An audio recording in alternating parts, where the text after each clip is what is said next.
That sound can only mean one thing. It's Hot Shots Golf 2 for the PlayStation 1. This game is one of my ultimate favorite golf games and is a great game for anybody who's ever played a golf game or is just into golf in general.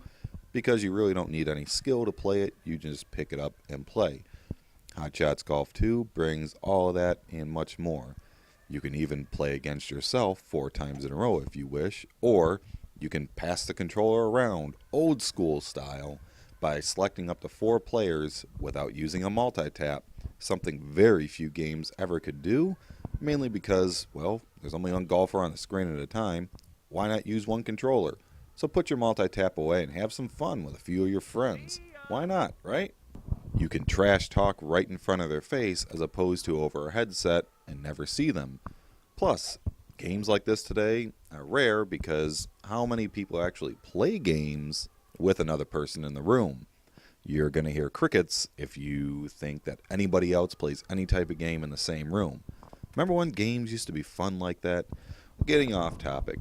Nevertheless, this game itself is just enjoyable, fun. It does have a set of skills which you can acquire. You can backspin the ball, you can hit the ball off the top of the flagpole and have it drop down in. Those are some skills you can ultimately pick up, but you really don't need it. If you want the best pinpoint accuracy, you better select the normal mode, which is you hit the button as your tachometer goes back or your arrow goes back, select your power, and then try to nail it dead center. Or there's also a built-in easy mode for anybody who just doesn't know what the hell they're doing and just wants to play because they want to play.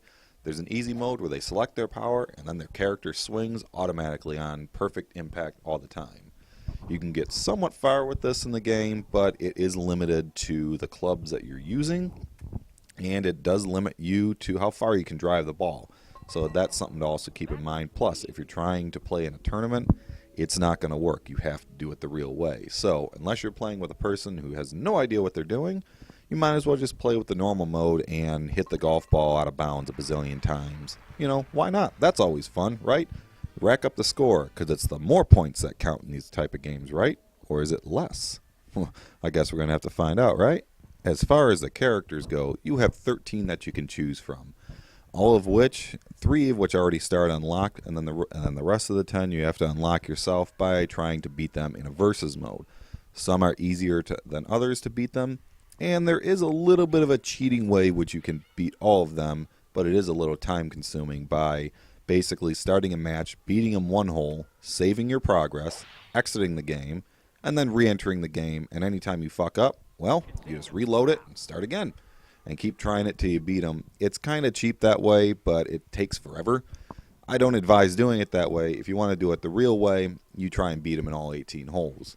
Now, thankfully, in the later games, they eliminated the 18 holes. So if you're up by 6, let's say in the first 9 holes, you don't have to worry about playing the rest of the 18 and fucking up.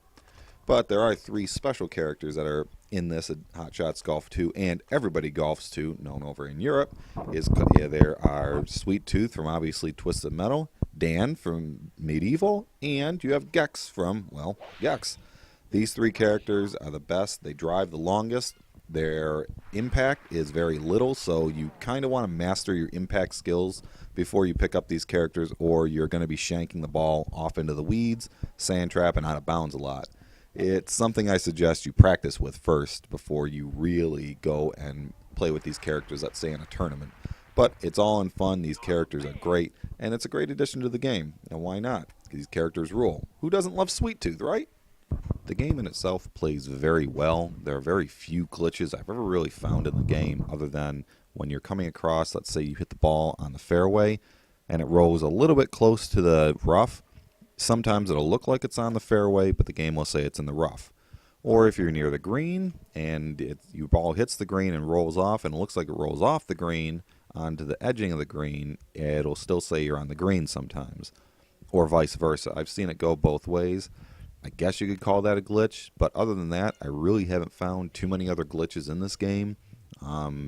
It's just a really well-made game, and like I said, it's a great golf game for any collector or anyone in general. It's really cheap on the PSN. It's $5.99, $6.